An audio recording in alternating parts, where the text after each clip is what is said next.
Hey, what's happening, people? Let me turn this music down. There we go. Let's turn the music down. Good morning. Hey, I'm here, and as usual, I'm running late, but it is what it is. One of these days, I may be able I may quit that job just so I can be here for you. But I'm not doing it yet because that would be a disaster in our family. We got a lot of money we owe and shit. So anyway, happy Monday. Oh, let me turn this on. Let me just stop that because we don't need it. Hey, happy Monday. I'm assuming you can hear me. Yes. Looks like my thing. Oh, it's really low. What's going on here? Okay, I got to change the setting. Did that help? Wow. Anyway, hey. A lot of stuff going on this weekend. Lady Boomer and I went to a first try at a local Oktoberfest.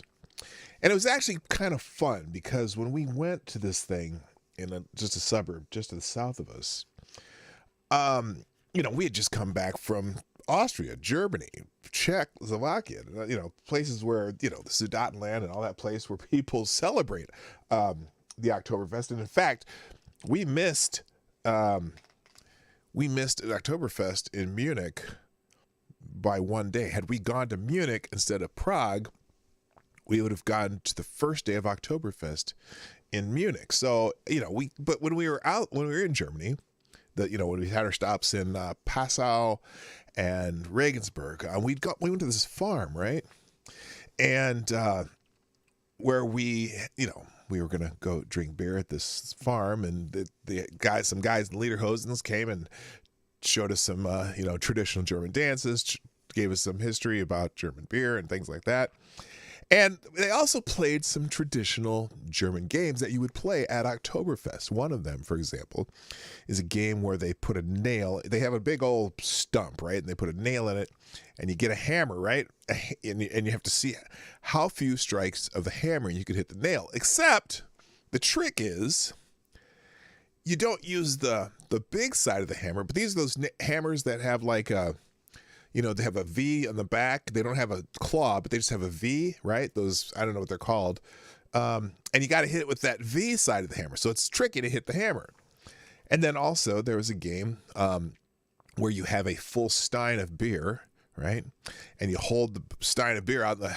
It's a test of strength, how long you can hold the beer stein out. And so when we, and then what was the other one? Oh, well, the other one we did was this milking a cow contest, and they give you these practice cow udders that they fill with water, and you get so much time and you squeeze out as much as you can, and then they measure it, and whoever squeezes out the most water wins. Well, surprisingly enough, at this local Oktoberfest, they were playing these traditional German Oktoberfest games. And I was like, oh, that's pretty cool. Now, there weren't a ton of people there, but there were enough people there to say, you know what? For a first try, this was pretty good. So, tack hammer. Yeah, I think it is a tack hammer. Okay, cool. So, it was kind of cool. We had fun. We drank some good beer and listened to some good music. Now, the only problem is this one particular celebration did not have a polka band. And I was like, wait, where's the polka band? Because if you go to there's a town in Minnesota called New Ulm, Minnesota, which is southwest Minnesota. They have had a traditional Oktoberfest celebration there for many, many years at the place called the Shell Brewery. And it's a German community back in the day. So they've been doing this Oktoberfest. They do it right. Now they get like 8,000 or 9,000 people there every year in this little town that I don't know if even how big the town is, but they have a fantastic Oktoberfest celebration, which we went to last year. We took my mother came into town and we went down there, and oh my gosh, that was fun. They had one section way down the hill that had a giant tent, and that was nothing but polka bands. And they had up on the other hill up here, they had another tent where they had, more popular music, dance music and stuff like that. So people were partying, and you go from all the buildings in the Shell Brewery and shops and stuff. And it was cool. It was fun. They had brats, and they had Sauerbraten, and they had what's that? Wiener Schnitzel. I mean, they had all kinds of German foods, German potato salad, and all this stuff. It's great.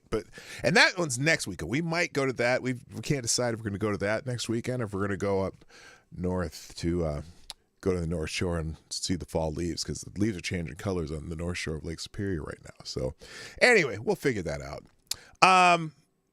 One other thing, if I haven't told you yet, I probably made a note of this, but on my Marty's Big Journey channel, I'm starting to post short videos of the different things that we did on our vacation. Put the first day up on, our arrival to Budapest, just a short, it's only a 3.5 minute video, 3 minute, 15 seconds, something like that. If you're interested in seeing those videos, those will be posted there. Anyway, we're going to talk about Ron DeSantis today. We're going to talk about all the kinds of things that happened over the weekend in the news, and that's the show today. Johnny, I think it's time to play the intro. Play the intro.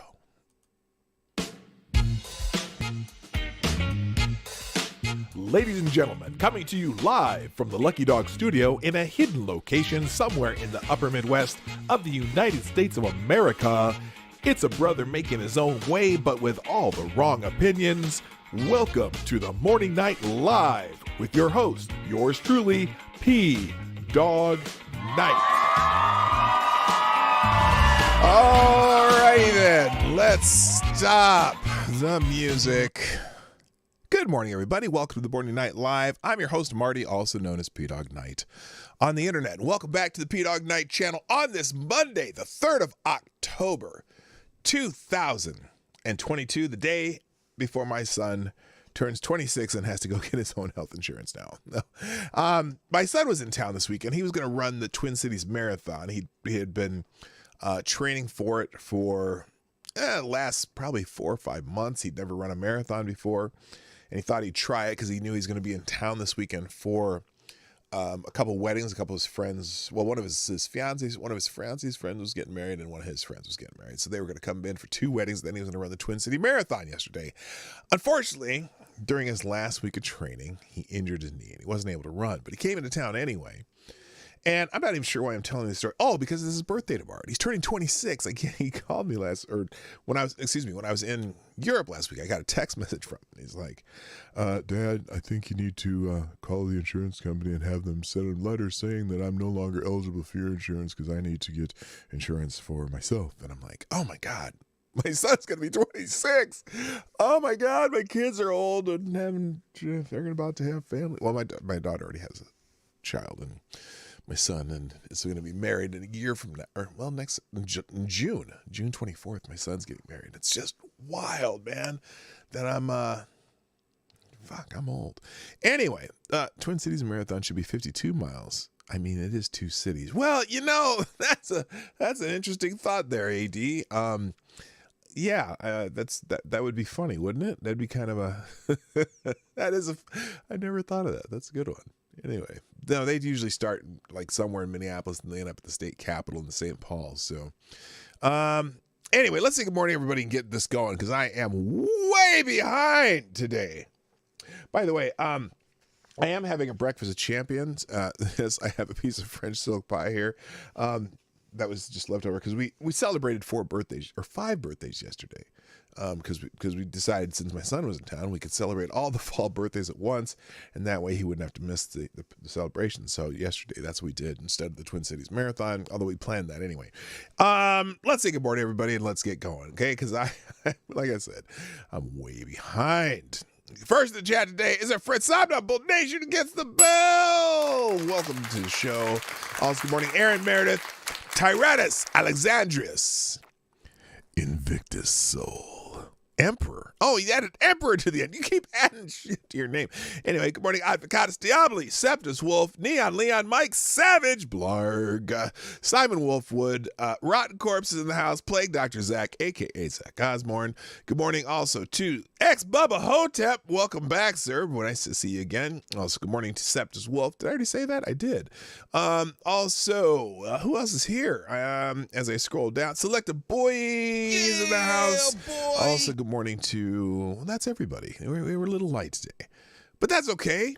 If you like what we do today, please hit the like button, share the stream before, during, and after. In fact, right now, before you do anything, even before I say finish the sentence, click the share button and send this somewhere. I don't care where you send it. Send it to anybody you want to, even people who might hate me. I don't care, as long as you get people watching. And if you're watching the replay sometime during the show, there's something you're going to go, oh, well, that's wild. I haven't thought about that. Put a comment in the comment section. And finally, you can sponsor the show at pdognight.live. If you don't want to watch it on YouTube, you can watch it at pdognight.live and still participate in the chat. And there's a little box in the upper right-hand corner where you can, well, it'll be that way for you. The upper right-hand corner where you can prioritize your chat with a small token of your appreciation, or just sponsor the show. Either way, write an ad. If you don't, even if you don't have a chat, if you want to write an ad because you just don't know what to say, write an ad. Some people do chats and they don't put anything. Write an ad. It doesn't have to be serious. It can be funny, whatever. So, all right. Oh, your power finally came back on yesterday. Oh, good thing there, Selected Boy. Are you in Florida? You're not in Florida, are you? I don't know. Anyway, Tyra's a megalomaniac. That's why we love him. Yes, it's perfect. It's Emperor, Invictus Soul, Emperor. That is a ring to it. I like it. All right. So, I haven't finished putting out the notifications at all the places because I am sadly behind today. I don't know why. It's not like I was home on time to do the show on time, but why is this? Oh, Parler's messed up. Well, I'm not going to waste my time with Parler. If it's going to be messed up, I'm not doing it. I was actually hearing plenty of time to start the show on time, but then I got caught up in some stuff. Lady Boomer, I had to clean up from last night, and I got myself behind even more. No excuses, though. It just is what it is. It's got to live life. So, couple things trending on Twitter today that... well, in particular, regarding the hurricane in Florida, I want to talk about Ron DeSantis because even before this, Renee Mayette, good morning. I see you there. Even before this natural disaster made its way to Florida, the pundits and media people and, for lack of a better word, dickheads in the media, were just already giving Ron DeSantis a lot of shit about what was going on with this hurricane. I mean, it's a natural disaster. You don't, he doesn't believe in global warming, but now you got a really bad hurricane coming and stuff like that. And, is he going to just the basic bullshit just hoping that he would be a shitty leader during this event. And he's already proven in the past that even though he's somewhat confrontational with the press, only because he doesn't allow them to spew their BS, he is showing himself to be a competent governor. And even with because he does some things that they don't like, right? The Parents' Rights Act, which they want to say, don't say gay bill, which is not the don't say gay bill. And just there are other things, the thing with the sending the 50, mind you, 50 illegal immigrants to Martha's Vineyard. They didn't like that, even though it kind of more showed a spotlight on them than it did on him. Just how they, suddenly this one of the wealthiest places on earth, found a way to use the National Guard to take him out of there, even and shit. Now they want to build a wall in Martha's Vineyard. I'm just kidding. Don't need fact checkers coming after me. So anyway. So we have this hurricane situation, and a couple things were trending. One of them was Lee County. Now, I'm going to show you. I'm not going to play this yet because I want to show you the contrast in the two approaches that different governors made that I got from Hot Air, which is a website. But a lot of people are talking about Lee County because originally this hurricane's path was not going to be going to this Lee County in Florida, right? And it ended up turning, and so Lee County has been really devastated by this hurricane. And so he's getting all this flack for the fact that Lee County, the county, not the state, because everyone was following the hurricane's path. Lee County didn't evacuate or didn't put evacuation order out until 24 hours when they realized that the hurricane could change paths rather drastically and go towards it. So they waited kind of the last minute, and not everyone got out of Lee County. And so for example, this jackass, what's his name? Remember the guy that dressed as the Grim Reaper and went all over Florida beaches during COVID, saying that, oh, you're all gonna die, you're all gonna die. Well, he tweeted something. It's not popping up here. I'll show you. Hundreds of dead bodies found in Lee County, Florida. DeSantis stands by decision to wait till a day before landfall in order to order evacuations in Lee County. Okay? And he posts this clip from CNN. Jim Acosta, of course. Here it is. Hang on. There we go. Come on. Well, maybe. So, by the way, there were 42 confirmed deaths in Lee County, Florida, Sunday, as of yesterday. But, why isn't this playing? This is weird. Let's just stop it, and we'll try it again. Anyway, so this is that lawyer, that dude, that is basically standing on the bodies of Floridians, right? Well, I don't know why this is not working. He keeps trying. Hello, Foxmeyer. FX is in the house. Nice to see you. Okay, apparently it's not going to play. Let me refresh and see if it works this time. Let me just try this. I apologize. One of these days I'll get my internet fixed and we won't have this problem. I don't think it's the internet. I think it's my computer not able to handle some stuff. Anyway, Lee County is at the discount Levi County right next to Wrangler County. Wow. That's weird. Let's see if this refreshes and plays for a second. Let's just let it all get here first. All right, let's try it this time.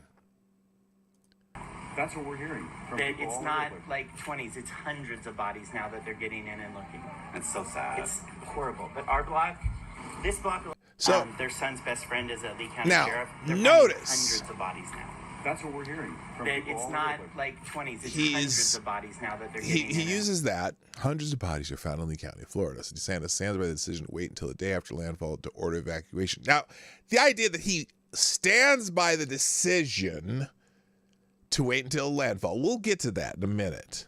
But this asshole, now there's 42 confirmed deaths in Lee County. And then someone says here, hey, weird dude who dresses up as Grim Reaper, Lee County resident here. Evacuations were ordered more than 24 hours in advance, and those decisions are made by local officials. Stop politicizing our pain. So now, and I'm finding there's a lot of Democrats in Florida who just aren't putting up with this either, because for the most part, Ron DeSantis has been a model governor, very good at communicating what needs to be done, what's happening, what's available. And like he did a press conference the other day where he rattled off so many things off the top of his head without a teleprompter, knowing every asset that was going to every county. He was answering questions about things in this county with precision, this county, this county, this county. I was so blown away by his knowledge of what was happening that came right just off the top of his head. He knew everything that was going on. When he knew when each different county did their evacuation orders, he knew the whole thing, and it was amazing. Now somebody else here, let's see, the evidence is there for anyone to see. Evacuation in Lee County ordered at 5:20 p.m. on Tuesday. In the morning, they were saying, do not leave, shelter in place. Landfall a few hours after that. So this is the Lee County government. There's a mandatory evacuation for Zone A, Zone B, and part of Zone C. The time to evacuate is now. As a reminder, you can take advantage of 14 open shelters in Lee County. No evacuations were ordered Tuesday morning in Lee County for Zone A and parts of Zone B. Don't spread misinformation. The evacuation was expanded through the day. My son is a college student there, and I made him leave Monday night before anything mandatory. And then also, now, They're arguing. Incorrect. In fact, Florida statutes state that the governor should take direct control of emergency management for emergencies beyond local control, like hurricanes. Other governors did this. DeSantis did not. This person said, you ever lived in an area where that has hurricanes? Anyway, they're arguing about whether or not what Lee County did. And this jackass, though, is just trying to politicize the dead. And it's really sick, if you ask me. So anyway, there's all kinds. And then there was also, now, one of the other hashtags that was trending was DeSantis destroys Florida. Because when I went to type in hashtag DeSantis in my tweet for the show today, that was one of the automatic hashtags that came up. So let's check, and we're going to check that out too, because this DeSantis destroys Florida. This was trending. And it's about what you'd expect it to be, but what's funny about it is there's a few people saying, hey, wait a minute. What the actual F are you talking about? But this person is pissed off. 74 Floridians are confirmed dead from Hurricane Ian. Now, 74 dead. And Mr. and Mrs. DeGrift are wearing their campaign branded vest to the disaster areas. To me, they're in the disaster areas, handing out food, checking on the situation. Oh, and here's this one too. So this is one that's going around. When you spend your allowance flying refugees in Martha's Vineyard and you need to ask Dad for a bailout. Do you know what this photo is actually from? And it's only a partial photo. This guy is an asshole. They've been using this photo to make it look like Biden's there helping out in Florida, right? This photo is from when that building fell down, and actually it's clipped. The mayor is sitting right over to the right of them right here. They clipped the photo, and I think some people point that out if you look in the hashtag. But anyway, but here's my favorite. This is one of my favorite things going on, because not everybody, all these people are saying DeSantis destroyed Florida. Well, they probably don't want to watch this video, because this one is extra special. Listen to this. That shit about DeSantis, but that gas is here in Arcadia. I don't know about the rest of y'all, but it's here in Arcadia. So y'all know who we vote for. I don't know about the rest of you motherfuckers, but I'm voting for DeSantis. And I'm a Democrat. So y'all can call it what the fuck y'all want. We got children out here. Okay, I'm sorry, ma'am. All right, so anyway, I found that hilarious. DeSantis, they have assets all over Florida doing what they need to do. If you're in Florida, just listen to the news or whatever in Florida, because they're doing a really good job of disseminating the information that you need. If you need help, you need assistance, whatever. They're going back to some insurance shit. The Florida legislature voted down some insurance shit. The idea, and like you just get bullshit like this. Satan dropped the ball and many Floridians died because of his massive incompetence. It's a natural disaster. It's a hurricane. Some people chose to stay in the places they are. And they keep bringing up the flying the migrants or to Martha's Vineyard, right? Oh, and he spent $12 million to send 50 people to Martha's Vineyard. Okay, that if you ever hear someone say that he spent $12 million to fly those people to Martha's Vineyard, tell them they're stupid. Okay, the cost of that came from the legislature allocating $12 million in funds to some migrant thing, right? The flights for the 50 people was probably less than $10,000. Just FYI. They didn't spend $12 million to fly 50 people. 50 people. Let's do 50 people. Let's see. 12 billion. Come on, phone. Come on, phone. Come on, phone. Where's my little calculator on my phone here? 12 billion people. 12. Let's see. $50, 12, divided by 50. They didn't spend $240,000 a person to fly people to Martha's Vineyard. You freaking morons. Just saying. All right. Now, let's get into some of the stories today because I just thought those two things.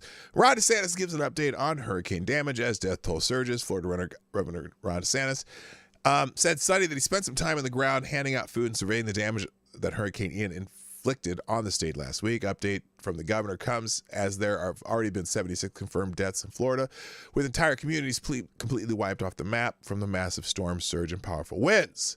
Governor's office noted that DeSantis suspended the state's fuel tax to help ease the financial burden on residents that he promoted debris removal in communities where it was deemed unsafe to return. The governor's office said that the 42,000 linemen working in the state. Yeah, they had. It's funny because the day after the hurricane, they had 33,000 linemen going out around trying to restore power. Now it's up to 42,000. Another 11,000 or another 9,000 have joined them. And they've already restored power to nearly 2 million homes that they were still working to restore power to another 800,000 accounts. So they had almost 3 million homes without power. They've already restored power to 2 million because they had so many people ready to go after the hurricane came through. As of Sunday morning, there are more than 1,600 rescues that have been made by more than 1,000 search and rescue team members spread out over the 14 impacted counties. The National Guard and the Coast Guard are landing helicopters on barrier islands to perform search and rescue. The governor's office said following Governor DeSantis' authorization, over 5,200 Florida guardsmen have been activated to state active duty for Hurricane Ian response operations. The Florida National Guard is supporting a total of 152 active missions. Hundreds of pallets of food, water, ice have already been delivered to local communities in need. In fact, they had, what did he say? The other day he had like 330 trucks of food already ready to go, going to these communities. It was pretty amazing. Hundreds of pallets of food and water. I already said that. Including more than 829,000 MREs and 3.8 million bottles of water. Word to Florida Baptist Relief to distribute food and water to residents of Naples. DeSantis wrote on Twitter. And basically, if you go to his Twitter feed, he's updating constantly. So some of the tweets he had recently: worked with Florida Baptist Relief to distribute food and water to residents of Naples. Casey DeSantis and I have been encouraged by the outpouring of prayers and assistance for Floridians in need. Please keep up the good work. I spent time passing out food and water with the Florida Guard from one of our PODs in Lee County. We have PODs open to help those recovering from Hurricane Ian. I don't know does anyone know what POD stands for? Maybe help me out there. Oh, Candace. Oh my God, get off my screen, Candace Owens. Thank you for helping me out with that there. That took care of that. And then also thank you, Somnambule Nation. Oh God. We have resources on the ground and more on the way to help DeSoto County recover from Hurricane Ian. When the cameras go away, we will still be here to help rebuild. Prince of Darkness? No, that's not what POD stands for. I guarantee it. We don't have 300 or hundreds of, one of our Princes of Darkness in Lee County. That even makes sense. Payable on delivery, payable on death. No! Partner in doom? No! God, you people. I love it. Today I went with Marta, who had her house destroyed and was rescued by one of our high water vehicles. Damage from Hurricane Ian flooding extends across our state, but our people are resilient. So he's giving out disaster information. He's not just tweeting about what he's done, but he's, like I said, when he does his press conferences, which let's get to that. Let's get to how the media is handling this, because the media that are in Florida, is particularly CNN, because they're all afraid of DeSantis. They think DeSantis, and I agree with them, DeSantis is a Republican who is really good. I'm going to try to phrase this gently. And I apologize for eating while I'm talking, but he's really, and by the way, I do have my cup of reparations in Grandpa established 2022 Cup. He's really good at telling the media to fuck off without saying the words fuck off. I'm just saying. He's really good at it. Porn on demand. Nope, I don't think so. People have drowned and did this. Oh, God. No.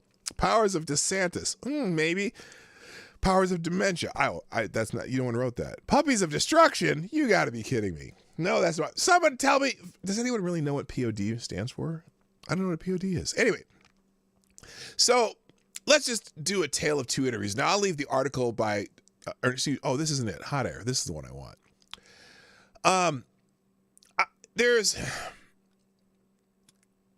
The media really, really wants to label Governor DeSantis as a failure because they are afraid of him. He's smart. He's good at answering questions, and he has a mind like a trap. Apparently, one of the reasons he did well as a naval officer and as when he went to Harvard is because he has somewhat of a photographic memory. He can internalize facts in his head and just give them to you just constantly, right?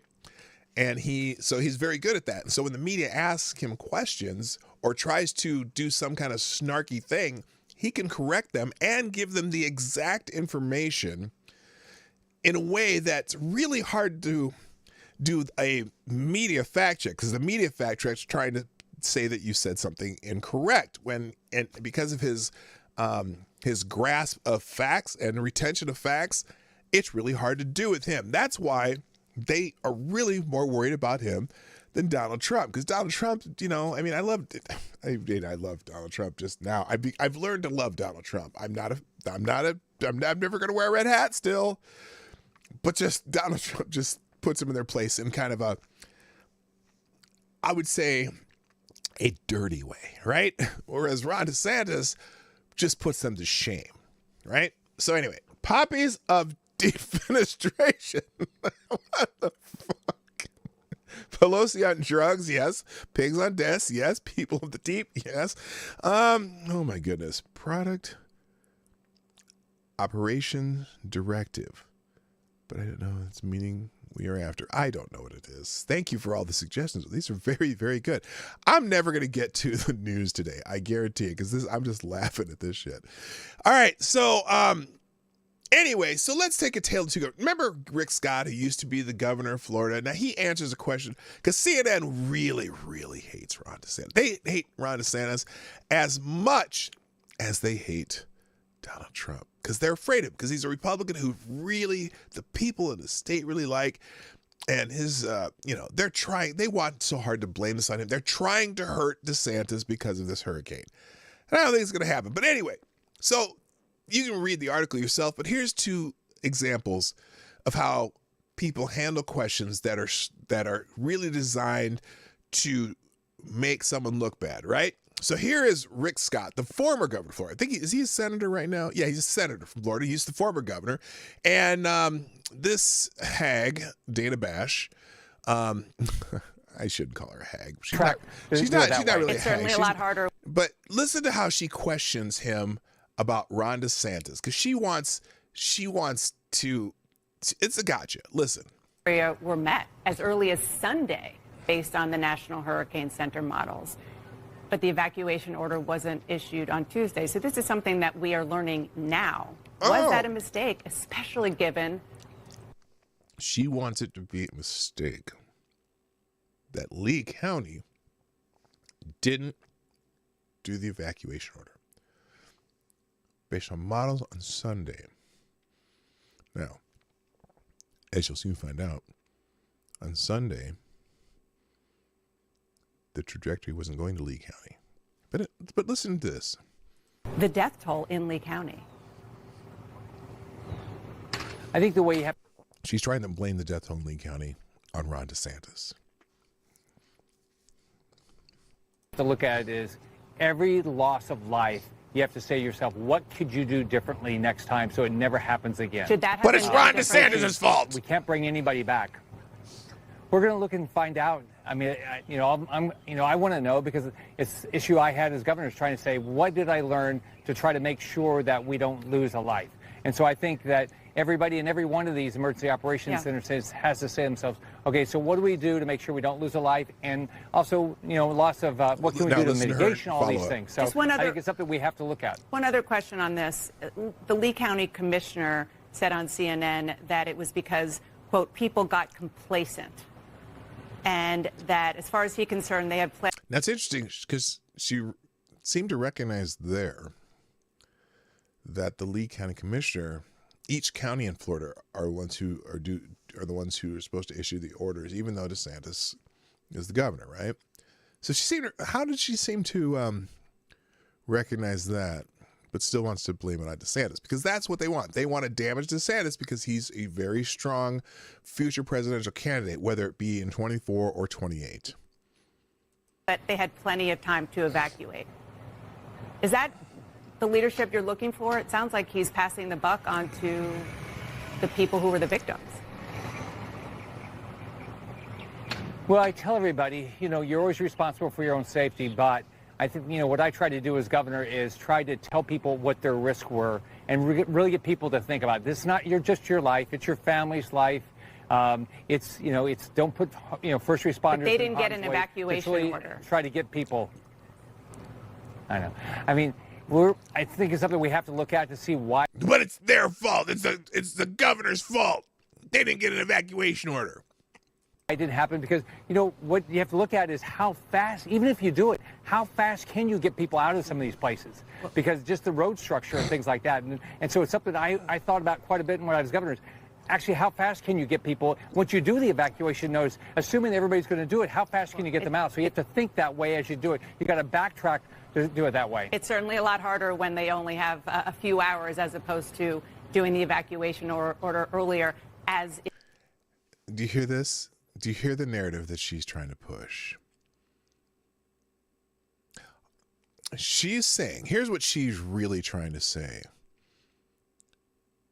All these people who've died in Lee County died because Ron DeSantis failed at his job. That's what she's trying to push. That is the message. Now, and Rick Scott's not very good at answering questions, not very good at pushing back because he doesn't know the facts. He doesn't know what's going on. He's there because he's a senator in the state, like he should be. And I'm not knocking Rick Scott for not being able to answer this question, but he also, this is not his purview. This is not his realm because he's not the governor now. But what she wanted from Rick Scott was for former Governor Rick Scott to blame Governor Ron DeSantis. She couldn't get it out of him, but that's what she, with her continued comments, tried to do. Now, let's listen to Ron DeSantis answer similar questions from an on-the-ground reporter at This Is CNN.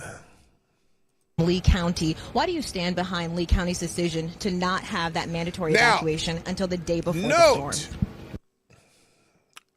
Her question, which she hasn't, I don't know if she established this. Why do you stand by Lee County's decision? Who said he did?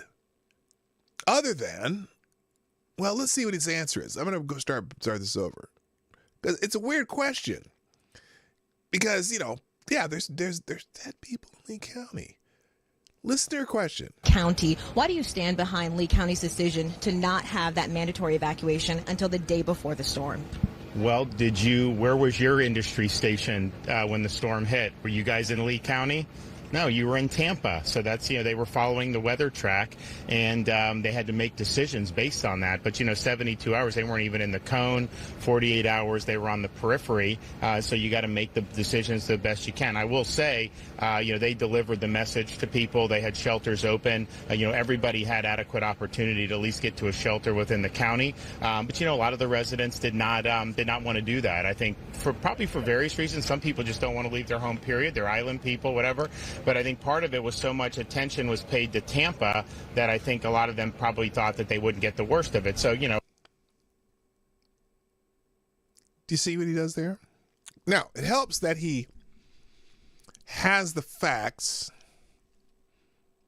in his head because he's really good at that. He's one of these people who can retain facts very easily. And and relay them to whoever he's talking to. But he's there with facts. Oh, well, first of all, why were your people in Tampa if you were thinking that you're going to have some guy in a raincoat standing out in the rain in Lee County? Because the cone, the path, wasn't part of Lee County 48 hours before they did this. Then as it got closer, they were on the periphery of the cone, so then they had warnings. And then when it got in the cone, they put out the evacuation order and put up shelters in Lee County. Facts. But I don't know if she wants to hear these facts. No, but they did, and I think it's easy to second guess them. But they were ready for the whole time, and made that call when there was justifiable to do so. Some other neighboring counties, though, did have mandatory evacuations before. Because they were neighboring counties that were in the code, you dumbass. Or Tuesday. Well, right, but her neighboring, I mean, if you look at Tuesday morning, they had moved the track down. Models started showing it going to Sarasota, so that's that. So they notice how he pulls that just out of his head. He knows what was going on, and that's what I like about him. They'll ask him a question thinking, oh, well, he's not going to be able to come with that. By the way, hello, Colleen Bernier. But I like the fact that he can tell you what was happening at what time just off the top of his head. He's really good at this. I'm a fan. I am a fan of Ron DeSantis.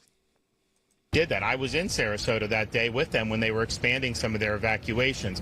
Charlotte, I think, did the same thing either Monday night or Tuesday morning. But don't forget, Sunday, 11 a.m. advisory, it was going to go to Taylor County in North Florida. And so, at some point, you got to look to see kind of where this thing is going. So, yeah, no, I mean, I think that it's easy to say in hindsight. Now, look what they put on the Chiron, or whatever this thing is called down at the bottom here, the lower third. Listen, after this answer, they put on the screen mounting questions about the timing of evacuation orders in Lee County, Florida, where many died during the storm. What the hell happened there? Many questions. You mean the question that he's answering as we speak? See, usually on these lower thirds where they put this thing, they put something about the answer he gave, not what they want the audience to think. Notice he's answered the question very adeptly. We had most of our supply station in the Tampa Bay area. As that track moved, we shifted our response further south as well. Now, we said there would be impacts for sure, and even when it was going to hit North Florida, it's such a big storm, there was going to be impacts in southwest Florida as well. But the difference between impacts and having the eye go there is much different. And for most of Sunday, Monday, and even into Tuesday, it was 150 miles away from them. Is that one of the things you'll be reviewing once we get out of the aftermath? People get their power back on, looking at those evacuation orders? No, we're just gonna fucking wing it. We don't care. Because we can certainly pinpoint where hurricanes are going to turn and when they're going to turn. Because, it's like magic unicorn time here. Dumbass. Even Lee County, if they would have followed their own evacuation orders from what we've reviewed, they should have had that mandatory evacuation order sooner. Why? Well, but, the issue, though, is also that there were a lot of, they informed people, and most people did not want to do it. I mean, that's just the reality. So, you're in a situation, are you going to grab someone out of their home that doesn't want to? I don't think that's the appropriate use of government. I mean, I think that takes it a little too far. So, sorry. I'm chewing my pie. Hey, get off my screen. All right. So anyway, by the way, good morning, CNN sucks. Appropriate timing. Hello, Keenan, also. And anyone else who's joined us today. So they're just dying. There's absolutely no pun intended to fuck with Ron DeSantis. But anyway, now we'll get into some more news, and some of it has to do with the hurricane and some doesn't. But anyway, so Kamala Harris got kind of got FEMA riled up over the weekend.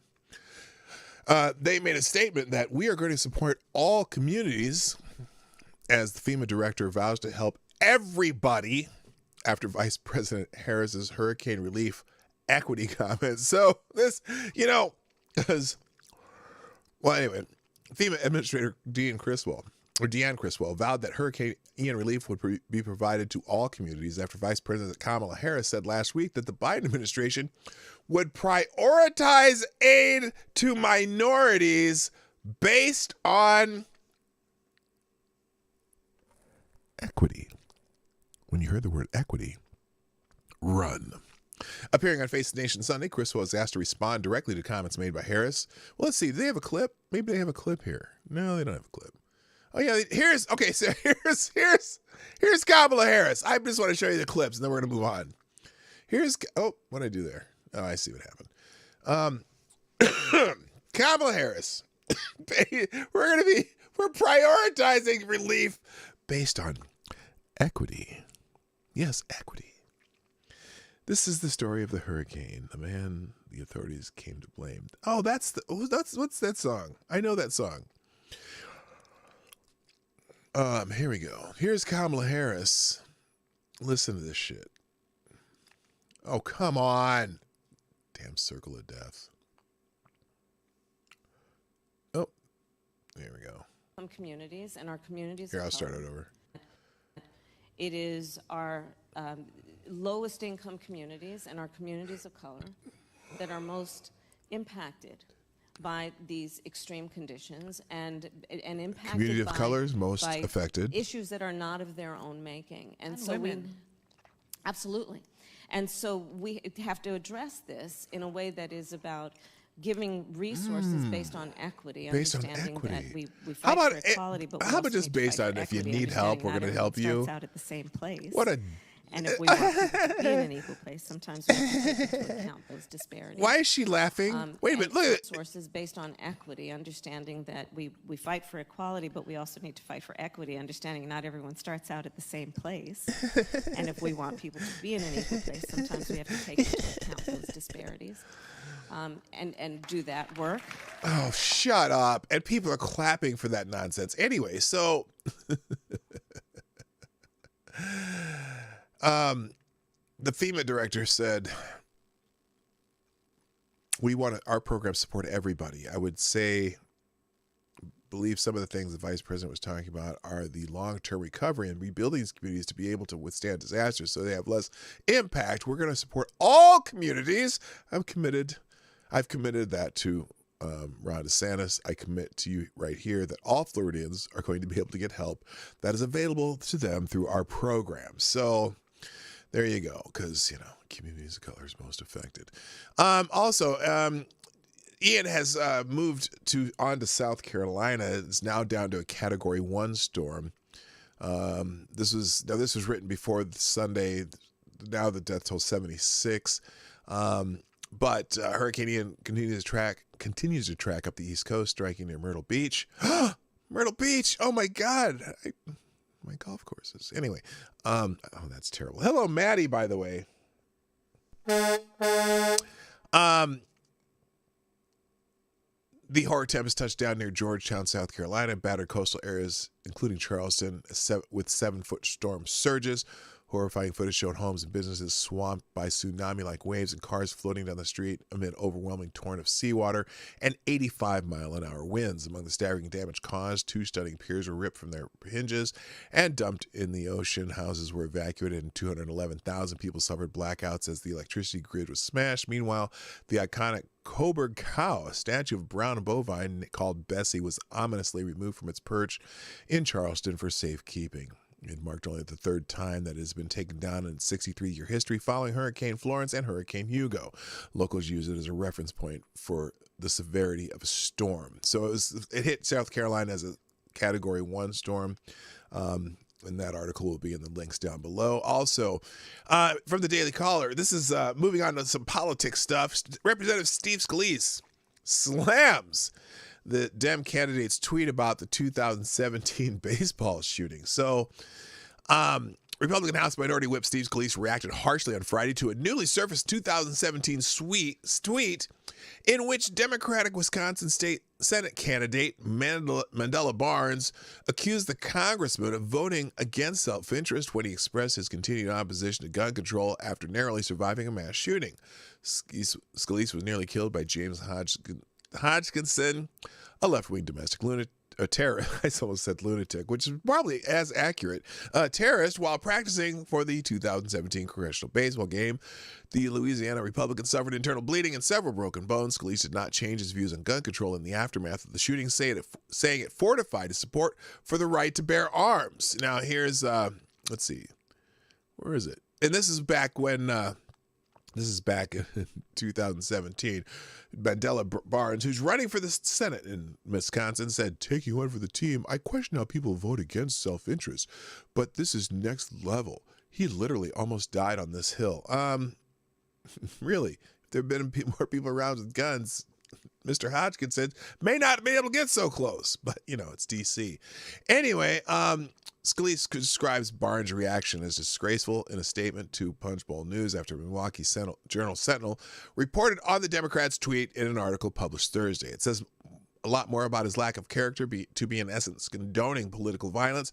All of us should be standing up against political violence, Scalise said. To say something like that, Barnes really needs to look in the mirror and reevaluate his lack of character. So there's more on that in the article. Again, all my articles that I touch on, videos, tweets, whatever, will be in a single link in the description below of this video at the end of the show. I'll be updating that during the outro, and you know how it works. Anyway, let's move on. What else is going on over the weekend? There's an article in American Greatness. This is more of an editorial article that you might want to read, but just talking about how leftist political terror against Republicans has been green-lighted by Biden and the left. The leftist elites and their Democratic Party have perfected the tactic of political projection. Democrats attribute every despicable trait of their own and every evil act that they would do to their opponents. They are masters of the con. So here's a short list of some of these things. The Russian collusion hoax. They falsely accused President Trump of colluding with Russia when the real Russian colluders were Hillary Clinton, the Democratic National Committee, and the corrupt FBI. How about Ukrainian corruption? They impeached Trump over the bogus claim that he attempted to blackmail President Vladimir Zelensky into investigating Hunter Biden's bereavement corruption by withholding military aid. The truth?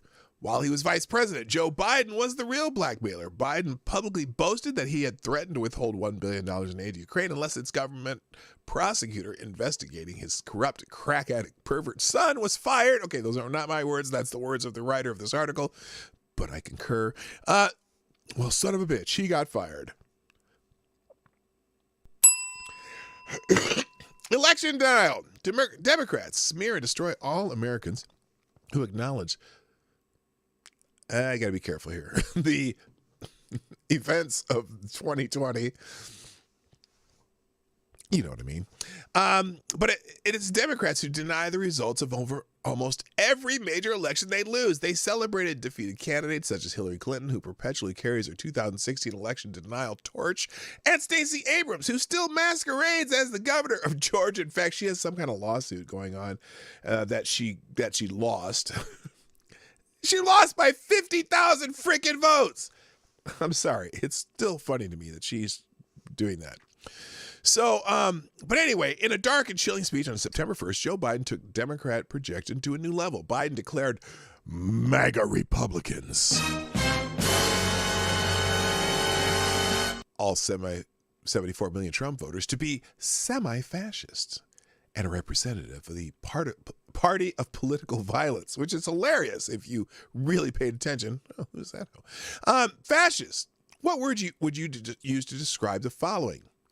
Government collusion with the media and big tech to suppress news and information, censor opinions, and punish free speech by destroying people's lives, career, and finances? I call it Democrats. The emergence of a partisan two-tier justice system that functions to reward the left's friends and punish its enemies and calls itself the Department of Justice. Democrats. The Federal Bureau of Investigation that has been transformed into an American version of the Gestapo or Stasi, seeking out, monitoring, persecuting, and destroying political opponents of the state, branding parents as domestic terrorists. The FBI has been turned loose on anyone who speaks out at a local school board meeting against the indoctrination of their children in the or in the racism of critical race theory, child pornography, and perversion of transgender ideology. Democrats.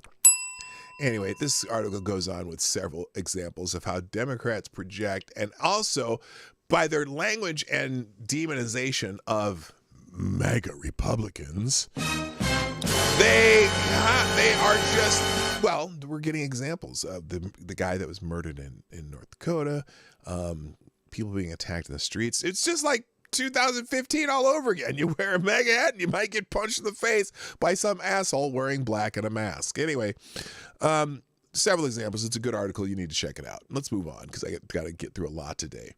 In the Federalist, D.C. bar does Democrats' dirty work before tarring opponents right before the midterm. So Democrats are pushing to have this Jeff Clark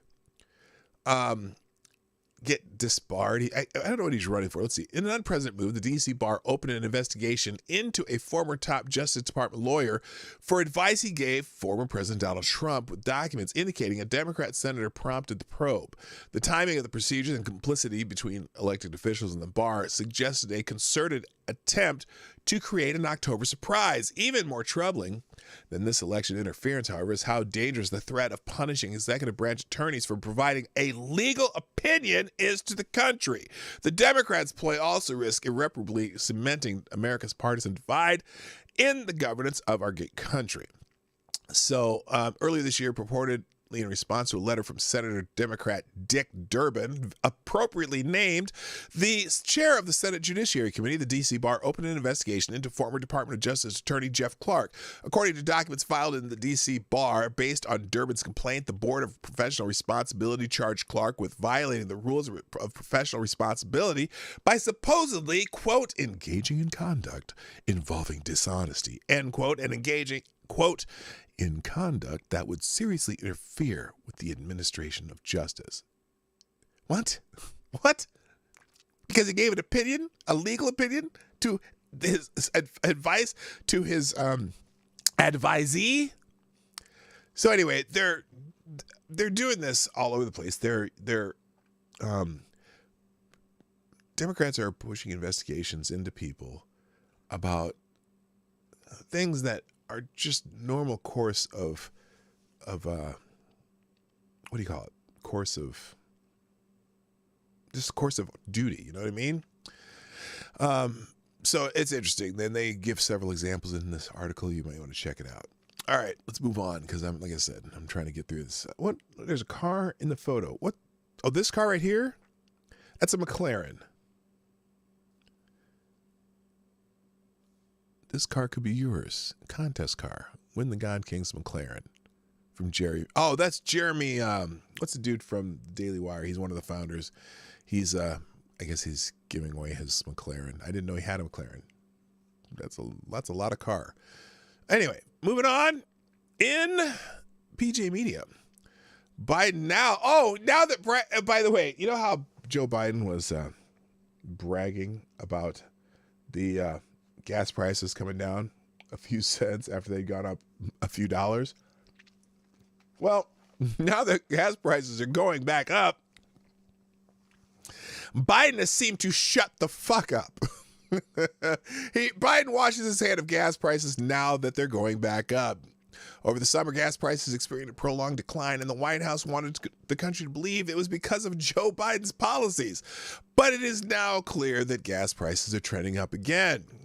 Well, of course, after months of taking credit for gas prices going down, after they went up more than $2, Biden sure isn't planning to take the blame for them going back up. Last week, he preemptively blamed big oil for gas prices going forward by claiming without any evidence that gas company executives might engage in price gouging because of Hurricane Ian. I want to add one more warning to the oil and gas industry executives. Do not, let me repeat, do not use this as an excuse to raise gasoline prices or gouge the American people. You know, here's the thing. Right now, I keep saying that. Here's the thing. Here's the thing. Where's that? Do I have one of those? I don't. You know the thing. This one. You know the thing. Now, you realize our strategic oil reserve is at its lowest level in, I think, 40 years, because Biden has been selling that to China, or at least parts of it to China. But when this thing happened in Florida, I was like, hey, that's not good. That's not a good thing, is it? I'm sure there's at least one big refinery in Florida that probably is not working at full capacity right now. But anyway, so Biden's like, oh no, the gas prices are the oil. I brought gas prices down. Now the oil companies are going to gouge you and bring them back up. Thankfully, we're almost near winter formula season, which in a lot of states like Minnesota and Wisconsin and Michigan, and if you're northern states, the price of gas drops for two reasons. One, demand is lowered in the winter because of traveling seasons ending, and because they go to a winter formula, which is less costly to produce. And so that will help slightly. What's interesting, I think in California, Gavin Newsom has just recently, they don't normally do winter formula gas in California, but Gavin Newsom is approving it. Fascinating. Anyway, let's move on. Speaking of which, here it is. Gavin Newsom allows refineries to produce winter blend as gas prices soar. California's Governor Gavin Newsom allowed local refineries to produce their winter blend of gasoline a month early in a bid to reduce gas prices, which have soared back to near record levels, even as prices in the rest of the country have slowly fallen from their peak. The move repeats a similar effort by Governor Jerry Brown 10 years ago, and as an admission that the state's environmental regulations are partly to blame for the fact that California has higher gas prices than the rest of the country, more than $2.50 higher than the rest of the country as of today. That's crazy. So anyway, he's trying to save his hide and be a president. He wants to be a presidential candidate. If Joe Biden gets 25th, like my prediction, or some other thing, Gavin Newsom probably would be the Democrats' top candidate, because Kamala Harris is a nightmare for them. All right. Now, did you know that the United States is getting a biodiversity czar? Yay. And the Washington Post is slammed for admitting appointee of Biden as chief of staff Ron Klain's wife, Monica Medina. Ron Klain, the real president. Anyway, this summer, Mary Chastain noted that the Washington Post detailed all the jobs taken up by family members and other relatives of aides in Joe Biden's administration.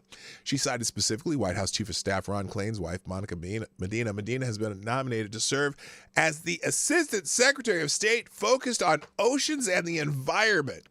As we head into fall, Medina is essentially now the nation's biodiversity czar.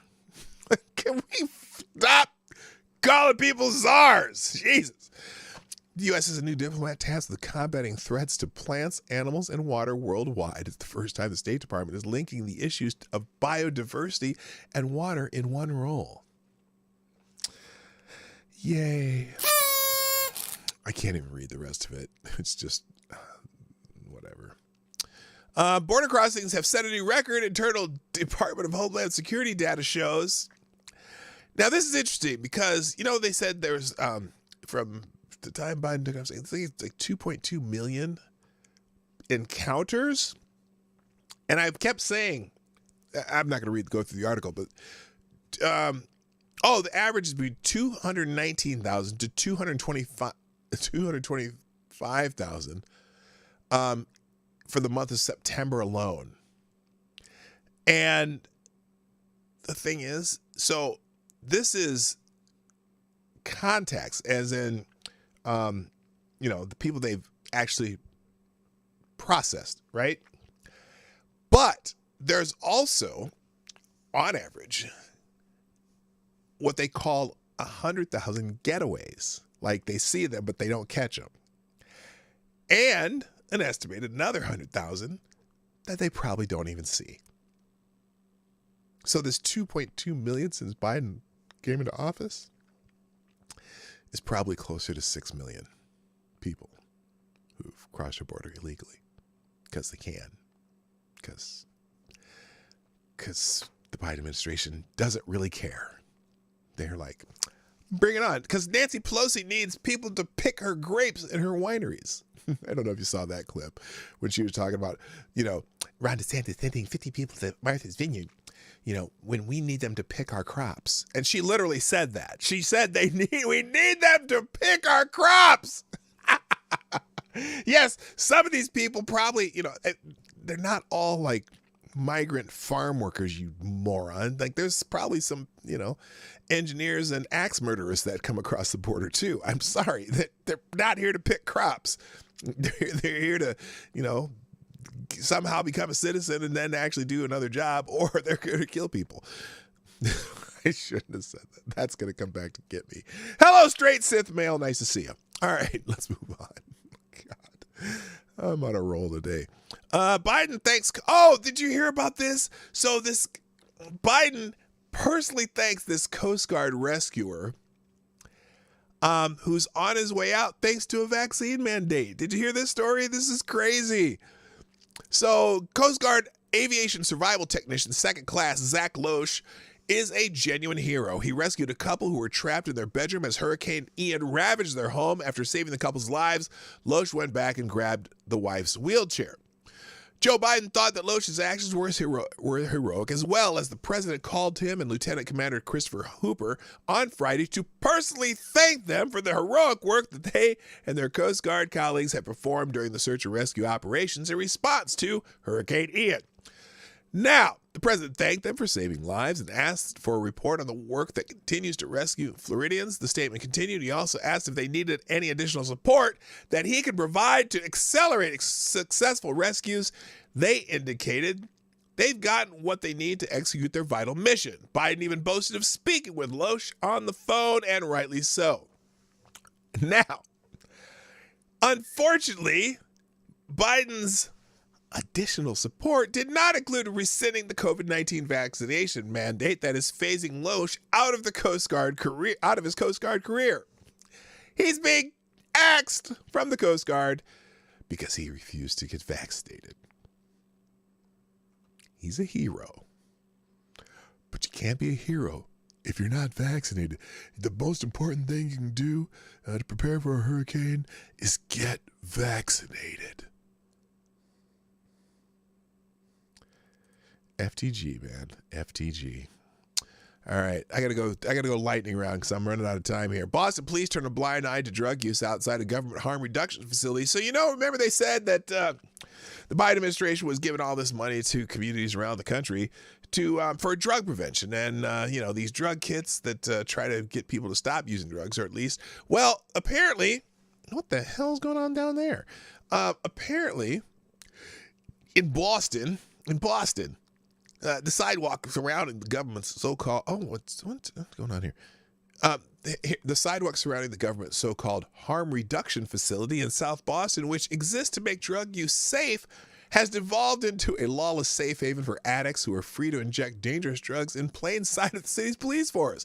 The city's drug users congregate outside access, harm reduction, overdose prevention, and education. That's the name of the place, called A-HOPE. It's a nice little acronym. The Boston Public Health Commission harm reduction facility to pick up free drug paraphernalia such as syringes and crack pipes. Yay! But wait, those are not government-funded crack pipes. Okay, yes, they are. Anyway, so now the police have to they go there and they have to turn a blind eye to it because the mayor of Boston says you have to turn a blind eye to this shit. So they give them free drug paraphernalia, crack pipes, syringes, and they just go out, sit outside the facility where they get the free shit, and they they shoot up right in front of the police. Isn't that special? Next. Oh wait, that should be a clown. There we go. Showing their true self, Biden administration empowers teachers unions to push gender ideology and critical race theory. By the way, gender ideology is trending again today, but I didn't go through that hashtag. So here's just the highlights. You can read the article yourself. Teachers unions are helping school districts implement critical race theory and gender identity through different initiatives such as LGBTQ badges, summer reading lists, and advertisements. The more recent push by the unions comes from the backing of the Biden administration, whose beliefs aligns with the teachers' unions. And the teachers' unions are certainly embracing wokeness and showing their true self. Their actions show they don't care about the academic success of our kids. They only care about money and furthering their own political ambitions. Parents Defending Education Director of Community Engagement, Mylan Salabaria, the parent terrorist, told the Daily Caller News Foundation. So they're pushing, the teachers' unions are all a part of the gender ideology push. That article will be in the links. Excuse me. Oh my gosh, we have our first sponsor of the day. I haven't even pushed it. Thank you, Black Hebrew Israelite, and welcome, sir. That's right. Dropping a deuce in the tip jar. Black Hebrew Israelite, you are the new Streamlab Superstar sponsor of the day. Thank you, sir. Who says, is this the 1-year anniversary of Let's Go Brandon, a.k.a. Fuck Joe Biden? That's right. That's right. Oh, it is. Not is it? It is. It's the first anniversary. That was a year ago. Wow. Well, we should be celebrating. Here, there we go. Thank you for sponsoring the show. Let's go, Brandon. Let's go, Brandon. Thank you for sponsoring the show, sir. You are a superstar. Hillary Clinton still okay. Water is wet, and Hillary Clinton is still spreading Trump-Putin conspiracy theories. The Russia collusion hoax has been definitely discredited, but Hillary Clinton clings to it nonetheless, apparently hoping that the anti-Russian sentiment that the invasion of Ukraine has stirred up will propel her into the White House in 2024. Now, here's the thing. Hillary Clinton seems to be making interesting moves. So she's talking about the Russian hoax again. Apparently, at a symposium of sycophants at Georgetown University Thursday, Hillary advanced the fanciful notion that everyone's favorite bête noire, Vladimir Putin, was rubbing hands in glee after and waiting for Donald Trump's reelection in 2020 to implement his plan to invade Ukraine. Well, really? Okay, here's the poll of the day. Would Putin oops, wait a minute. That's not. Oops. Oh, wait. End that poll. That isn't right. Let's try this again. Would Putin have invaded Ukraine if Donald Trump were president? Okay, that's the poll of the day. Anyway, she's saying that he made the plans because he thought Trump would be reelected. He got his dreams fulfilled when Donald Trump was elected in 2016, said Hillary, for what must be the 20,000th time. He, decided that he didn't want to face me as president, she added. So he did all the things we know he did that are well cataloged. More like well refuted. So anyway, she's still pushing that nonsense, and we know that she's full of shit. Anyway. Apparently, so we know that John Fetterman, the guy running for Senate in Pennsylvania, who held an unarmed black jogger at gunpoint, promotes a TikTok video glorifying violence against black men. Now, I haven't seen this. Let me see what the TikTok video he is. Oh, let's see. Well, it's a short article. Let's see.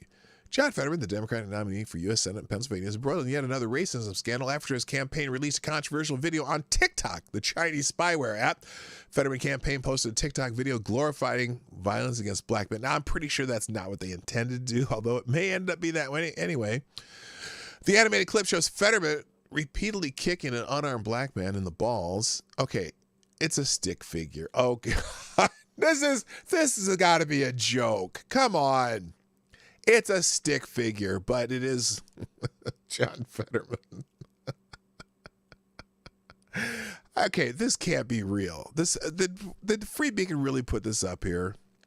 It's not the first time Fetterman has come under fire for being racist. In 2013, the Democrat chased down an innocent black jogger and held the terrified man at gunpoint after hearing fireworks near his home.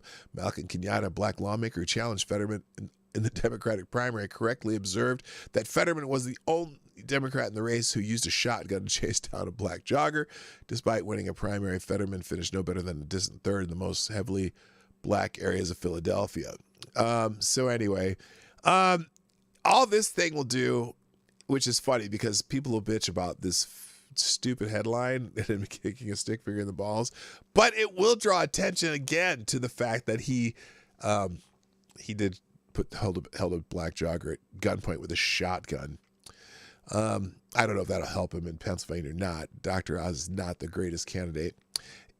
Also, Dick Morris thinks that Hillary Clinton is setting up a 2024 presidential bid with an open borders critique on Joe Biden. So apparently she was speaking about the borders too. Hillary Clinton is dusting off her husband's playbook by criticizing the Biden administration's open borders to put herself in place to mount a 2024 presidential run. Veteran political consultant Dick Morris said in a new interview, Morris, former aide to President Bill Clinton, said Hillary is setting herself up to enter the race as a moderate choice for Democrats in 2 years for what would be her third shot at the White House. I tend to disagree, but, Dick Morris isn't. I don't know how often Dick Morris is actually right about things. It's hard to say. But he knows the Clintons probably better than anybody. But the fact that she is still talking about Trump and Russia and she's maybe it's a sign. I don't know. It's possible. Anyway, let's see. Let me just give you what's left here. In Issues and Insights, if this is the Dems' winning message, they deserve to lose bigly. Democrats have been trying to scare voters for months. A Republican victory, they shout, will mean the rise of semi-fascism. Women will be shackled to their birthing beds. Democracy itself is at stake. None of it has worked. Despite endless news reports about how Democrats' chances in the midterms were improving, the needle just isn't moving. So, will they try to run on their record of accomplishments? Brent Budowski, a columnist for The Hill, says they should. Oh, really? In a piece headline, closing message for Democrats to win, he said they just need to ask voters, do you want to build on or reverse the achievements of Biden and the Democratic caucus? Oh, please run on this. What achievements? Budowski lists them. Democrats, he says, lowered prescription drug costs. No, they haven't. Those won't be implemented until 2026, I believe.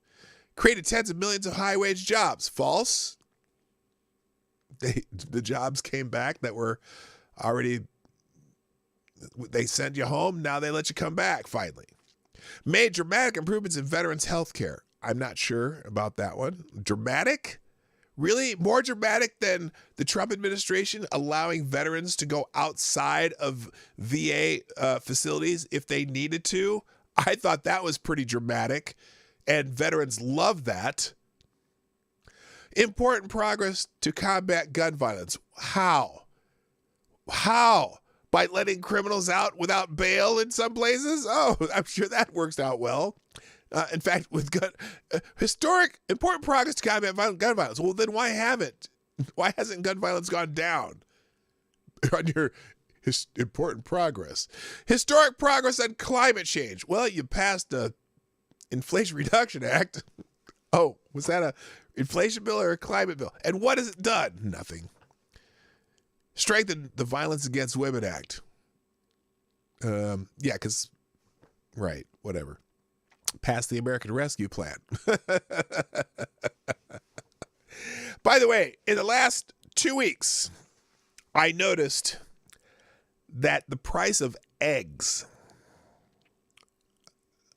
Now, I used to buy an 18-pack of eggs, because we eat a lot of eggs in our house. You buy an 18-pack of eggs, it used to be $3.18. I remember it was $3.18. That's the last time I remember the price of eggs, but I mean, I've been buying them since. Last week, or 2 weeks ago, before I left for my vacation, the price of an 18-pack of eggs was $5.11 at the local Cub Food Market. Yesterday, I went to buy eggs because I hadn't restocked them since we got back from vacation. $6.99 for 18 eggs. 100 and roughly 120% more than they were when they were at $3.18. I couldn't fucking believe it. I couldn't believe it. Well, I can believe it because I paid for it, but I couldn't believe it. Expanded the child care tax credit. All right. And got a bipartisan infrastructure law passed. Well, what a list. What a list. They go through this article on why most of those are bogus as fuck. Well, let's see. Exclusive. Darren Bailey within striking distance. Illinois governor race tightens. Voters ready for a change. This will be interesting. I don't believe that the governor of Illinois will be a Republican next year, but he's within striking distance. I don't know. Maybe those downstaters will be like, this shit's got to change. He's within the margin of error. Head-to-head, Pritzker was plus 10. Now Pritzker's plus 5. Among definite voters, Pritzker plus 3. If you have an opinion of both, plus 3. If you've heard of both, plus 1. Bailey leads independents. Bailey plus 2 with men. JB plus 12 with women. More men vote. So, hey, maybe he isn't within striking distance. I don't know. I believe it when it actually happens, but you know how Illinois, it might be one of the dirtiest political states in the union. Miranda Devine has a opinion piece on the senility of Joe Biden. Well, you can read that one yourself. Let's see what else. Indonesia soccer stampede. Did you hear about this? 100 people, more than 100 dead at a soccer riot in Indonesia. Apparently, I guess people were rushing the field or something, and they were trying to quell and disperse supporters of a losing soccer team at a stadium in Malang, East Java on Saturday. More than 300 people were injured. Some 125 were killed when violence broke out following the final whistle at the match. The outlet continued. Within the chaos, most of those killed were trampled to death by other attendees. The New York Times reported videos on social media show fans of both teams fanning out into the pitch and fighting each other, while others suggest that the crowds were attempting to flee the vicinity after clashes with law enforcement holding what appeared to be riot gear. So you could see, here they were smoke grenades and tear gas and shit. Sad happenings in Indonesia. That was wild. You can check that out. In Brazil, Bolsonaro, in the second round of the presidential race, vastly beat the polls. So there's a big push. If you're familiar with Bolsonaro, they call him the Brazilian Trump. I don't know. He's a conservative, which people in other parts of the world don't like. But anyway, he cruised to victory in the second round, so he'll be facing off the former president. It'll be interesting if they reelect Bolsonaro or not. I don't follow Brazilian politics that much, but it is interesting to me. Apparently there's another article in the PJ Media talking about how they're talking about this situation in Iran where the women are trying to get rid of their hijabs, that one protester was killed by police, and so there's more protests. And it's weird that the squad's not talking about it, and we're not sure why. What's happening in Iran is the biggest women's rights protest ever in the Islamic world, yet the response from some of the leading feminists in the United States, Alexandria Ocasio-Cortez, Ilhan Omar, and Rashida Tlaib, has been strikingly muted. Each one has made what can be characterized at best as tepid pro forma response, one that contrasts sharply with their statements and actions during the Trump administration. It looks as if each one of these women regards Donald Trump as a far greater threat to women than the Islamic Republic of Iran is. So it goes more deeply into that. Interesting article. I'm going to just do headlines now because I really got to close this down. And if you want to learn more about the Iranians' fight for freedom, there's an article here from Issues and Insights. Also in legal insurrection, there's a sailor found not guilty of setting fire to USS Bonhomme Richard. Defense witnesses disclosed that another suspect in the fire searched the internet about fire moments before smoke was detected on board. Seaman recruit Ray Myers was acquitted of the charges of arson and willful hazarding of a ship. Commander Sean Robertson, a spokesman for the U.S. Third Fleet, said in a statement. Navy prosecutors portrayed Seaman Mars as a disgruntled serviceman who had hoped to become a Navy SEAL but dropped out and was reassigned to other duties. The defense centered on lack of evidence for that scenario. So he's been acquitted, if you'd heard about that case. In American Thinker, move this over.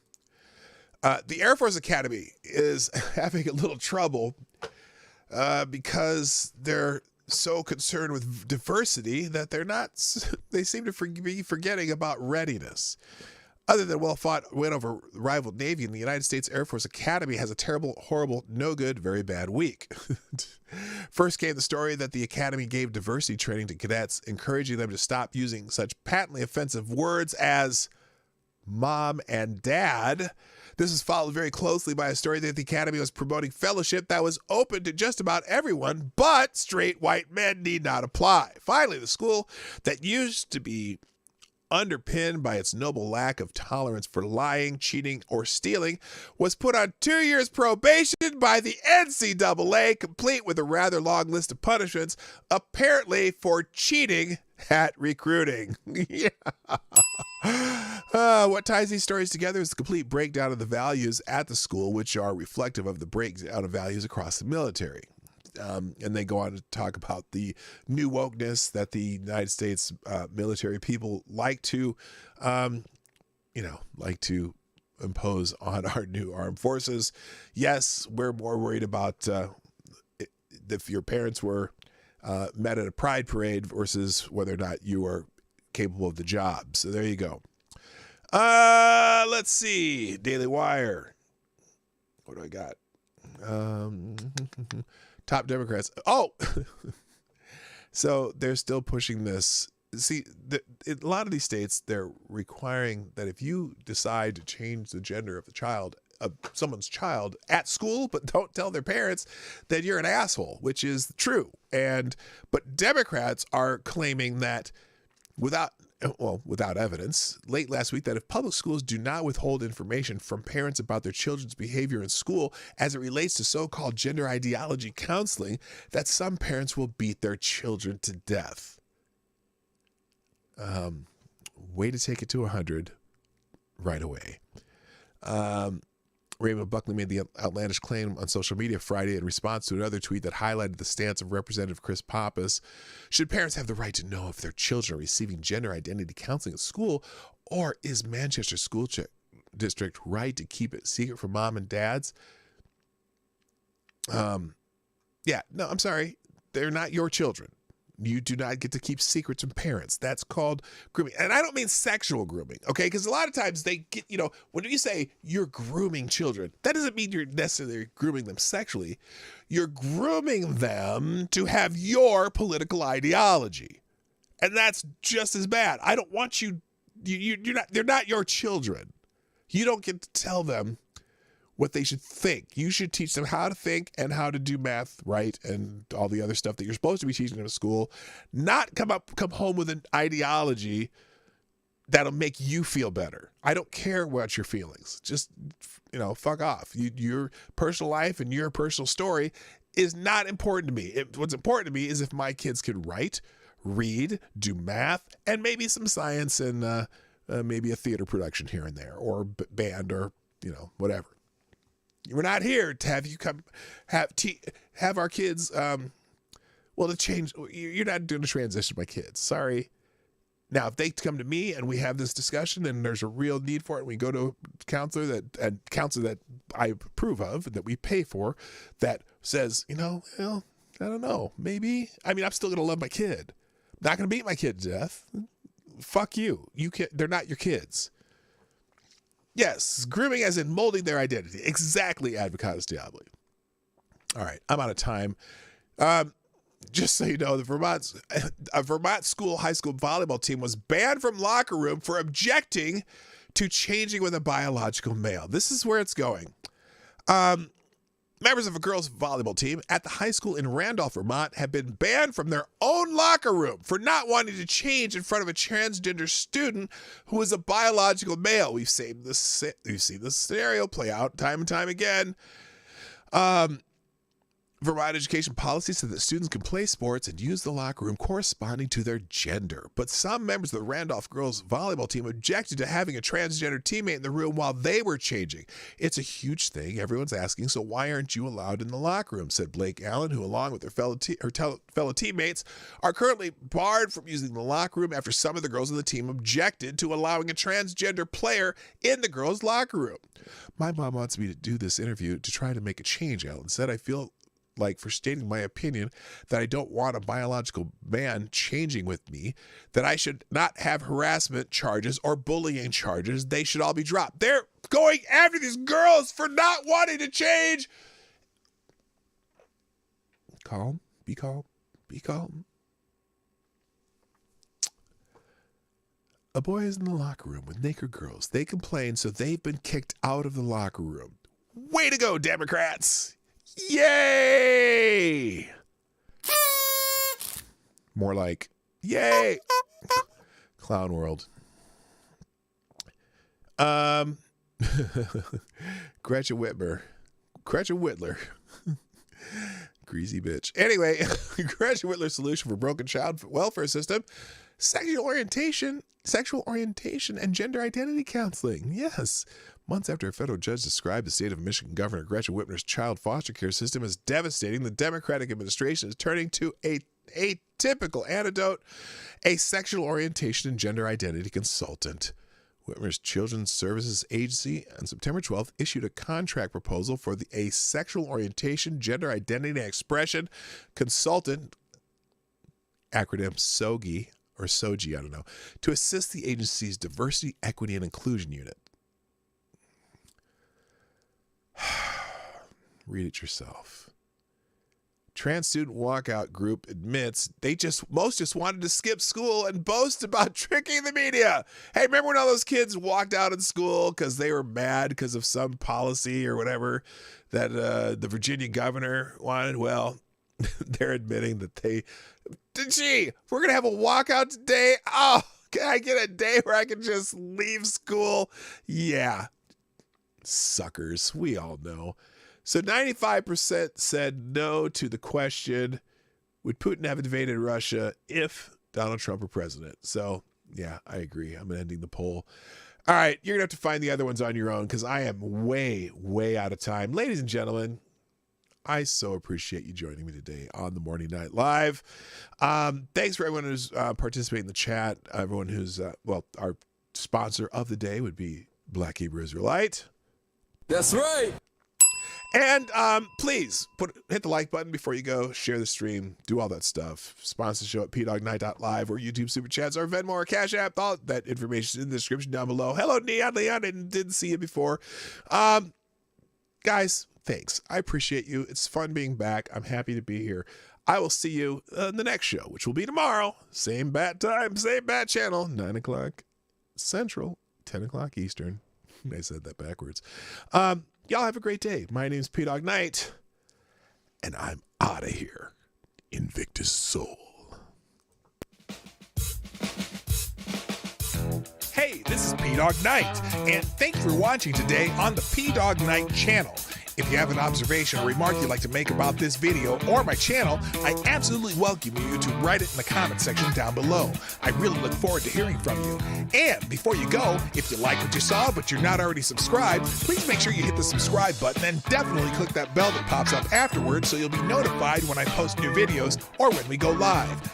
I broadcast my live show, The Morning Night Live, Monday through Friday at 10 o'clock Eastern, 9 o'clock Central. A special thank you to all the supporters of this channel who share our videos on social media and who make donations through Streamlabs, YouTube, Venmo, and Cash App, which are all linked in the description down below. Thanks again, and until next time, I'm P-Dog Knight, and I'm out of here.